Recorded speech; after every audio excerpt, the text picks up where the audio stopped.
Cuando te conocí, creí estar ante un altar y fuiste para mí una visión de la belleza virginal.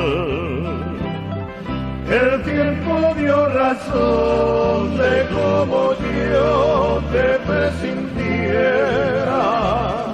pues tan pura eres tú y tu alma bella como primavera.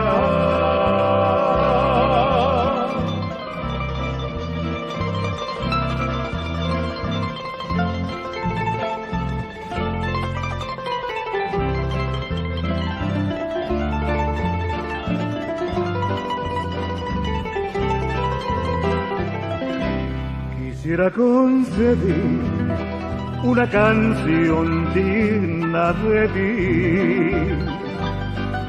pero de inspiración tan pobres que no sabría qué decir. Lo único que sé es que si crearla pudiera sobre pétalos de amor y con tinta de mis venas la escribiera. Lo único que sé es que si crearla pudiera sobre pétalos de amor y con tinta de mis venas